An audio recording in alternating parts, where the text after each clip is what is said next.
इमारत व इतर बांधकाम कामगारांच्या पाल्यांना मिळणारी शैक्षणिक अर्थसहाय्य व शिष्यवृत्ती योजना बंद करण्याच्या शासनाच्या निर्णयाविरोधात सोलापुरात तीव्र संताप व्यक्त करण्यात आला।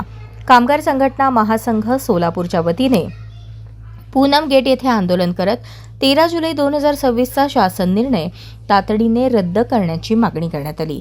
आंदोलनकर्त्यांनी सांगितले की इमारत व इतर बांधकाम कामगार कल्याणकारी मंडळामार्फत कामगारांच्या पाल्यांना इयत्ता पहिलीपासून पदव्युत्तर शिक्षणापर्यंत शिष्यवृत्ती व विविध शैक्षणिक लाभ दिले जात होते। मात्र शासनाच्या नव्या निर्णयामुळे हजारो कामगार कुटुंबांवरील शैक्षणिक मदतीचा आधार हिरावला जाणार असल्याने कामगारांमध्ये नाराजीचे वातावरण आहे। यावेळी आंदोलकांनी कामगार मंत्री आकाश फुंडकर यांच्या भूमिकेवरही टीका करत त्यांची मंत्रिमंडळातून हकालपट्टी करण्याची मागणी केली। कामगार विरोधी निर्णय त्वरित मागे घ्यावा, अन्यथा राज्यभर तीव्र आंदोलन छेडण्यात येईल असा इशारा कामगार संघटना महासंघाच्या पदाधिकाऱ्यांनी दिला।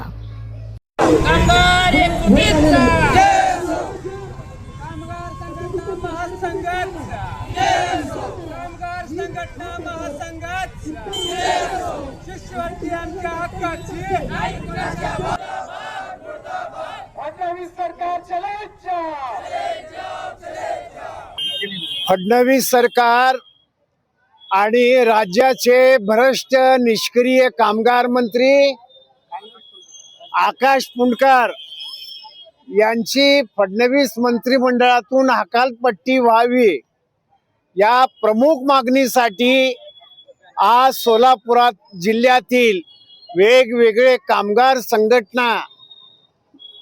संघटना महासंघ सोलापूर जिल्हा यांच्या नेतृत्वाखाली आज या ठिकाणी पुतळ्याचा दहन करण्याचा निर्णय आम्ही या ठिकाणी घेतलेला आहे। त्याचं मुख्य कारण असं, राज्याचे जे कामगार मंत्री आहेत हे बेअक्ली आहेत, हे मतिमंद आहेत, हे निष्क्रिय आहेत।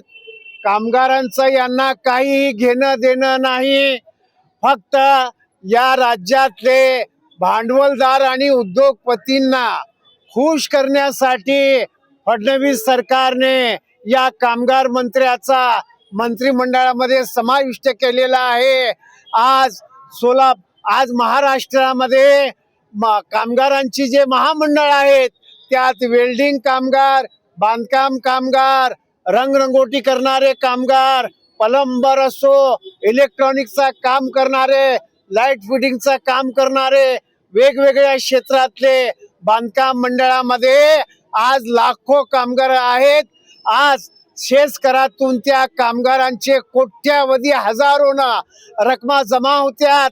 ती रक्कम हडप करण्याचा राज्य सरकारचा निर्णय आहे आणि त्या ठिकाणी राज्याच्या कामगार मंत्र्यांनी विवेक कुंभार नावाचा सैतान भांडवलखोर अधिकारी त्या ठिकाणी मुख्य कार्यकारी अधिकारी म्हणून नियुक्त केलेला आहे।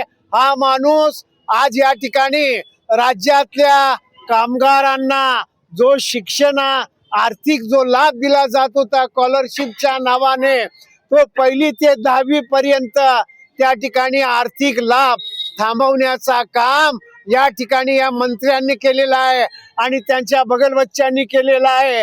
विवेक कुंभार आणि या राज्याचा कामगार आयुक्त तुंबोळ नावाचा अधिकारी आणि या कामगार मंत्री या सर्वांनी संगनमताने 25,000 कोटी रुपयाचा या ठिकाणी भ्रष्टाचार केलेला आहे आणि या कामगारांच्या वेगवेगळ्या विविध योजनेअंतर्गत त्या ठिकाणी त्यांनी लाभ देण्याचा